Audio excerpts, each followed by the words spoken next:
Welcome to the StarCityGames.com Las Vegas Standard Open. I'm Glenn Jones. I'm here with Travis Wu. Thanks for having me, Glenn. Yeah, it's good to see you, man. Always a pleasure. You're a little far south from your usual... I flew all the way from Seattle to Las Vegas to play this deck because I was having so much fun. I thought it was a really good choice. I'm actually 1-2 in the tournament right now. So for those of you at home who are checking the standings, I'm sorry to disappoint, but I wouldn't change anything. I mean, sometimes you lose. I'm happy with the deck. I'm happy with my play. I still think it's awesome. I'm going to keep playing in the tournament, so... Sure. So if you were playing a tournament, like tomorrow, you'd still play the same one? I flew from Seattle to Las Vegas to play this deck. I don't regret it. All right. Even now, Excellent. it's awesome. Well, looking at it, we can obviously see it's kind of similar to the deck that Conley championed, I know, at Pro Tour Gatecrash, in that it, mostly a mono black shell, and he splashed red as you have. But you've also gone into green. Yeah, there's a couple reasons. Okay, first of all, Farseek's really insane, especially with Crypt Gas. That's something I want to do. Farseek gets a swamp, Overgrown Tomb's a swamp, Blood Crypt's a swamp, so you can make a lot of mana really fast. Drag Tusk is just awesome. If you're Farseeking and you're doing a controlling thing, it's great. It's a good beater against control decks too. But the main reason I'm green and red is really Wolf Run. I'm playing 4 of them. I'm stretching my mana base, like really stretching the swamps, but this card is so crazy. It's really good. Yeah, we've seen the power of Wolf Run for months now, for sure. And yeah, you've stretched. You had to get a Stomping Ground in here, and your key runes.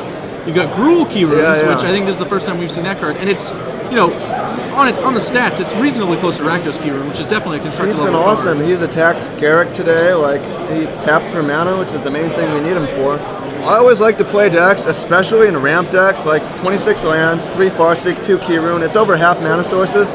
If you flood out, you just Kessig, and all the creatures are insane, like Nighthawk, hits you for 5, gain 5. Crypt Gas, hits you for 15. It's awesome with Drag Tusk, because you just have a bunch of bodies and a bunch of time. If you connect with Kessig on Gristlebrand, feels good. But probably not necessary, but... Yeah, one of the things I noticed is, it is a Gristlebrand deck. You've got 3 of them in here. You can also get the mana with Cryptghast and all your acceleration.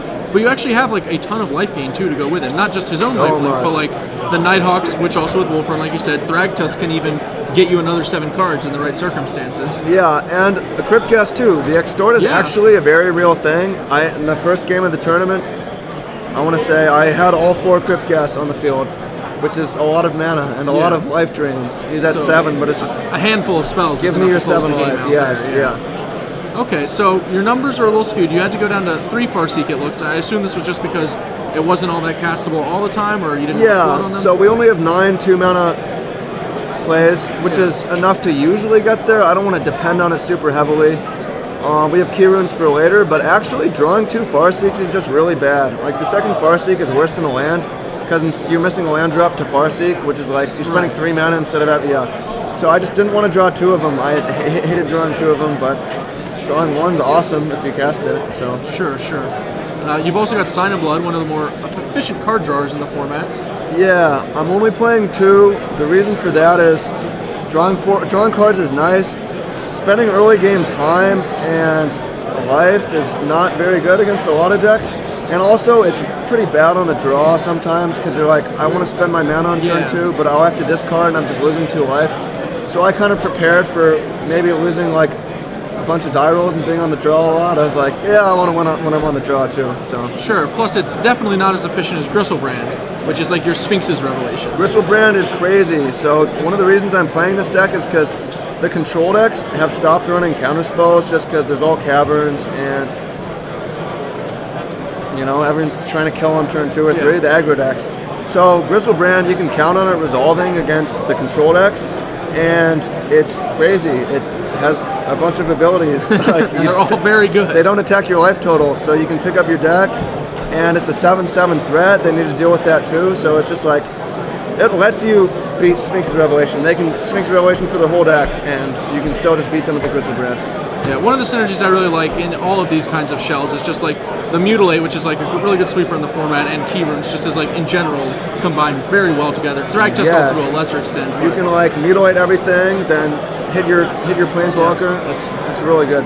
And so let's talk a little bit about your sideboard. You have the Rakdos' returns and the Slaughter games that were also, I think, President Conley's build, which excellent weapons against control decks, like huge game. Yeah, it's one of the main reasons why Jund is good. Just like take your Sphinxes, discard your hand, kill your Planeswalker. Those cards are a huge draw to the deck.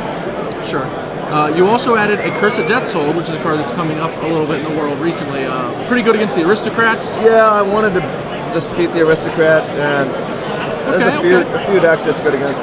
And the other sideboard all-star, Gloom Surgeon. I've seen this guy getting a little bit of play. An incredibly effective anti-aggro option, especially with all these Burning Tree Emissary decks around, right? Like it basically just kills that guy and maybe even whatever he got. Yeah, I didn't come up with him. A lot of people played him at the Pro Tour, and it was just awesome. He's a sponge, basically. You just put him up and he just soaks damage. Like, if they don't have a removal, they can't really attack. If they do have a removal, they slow down.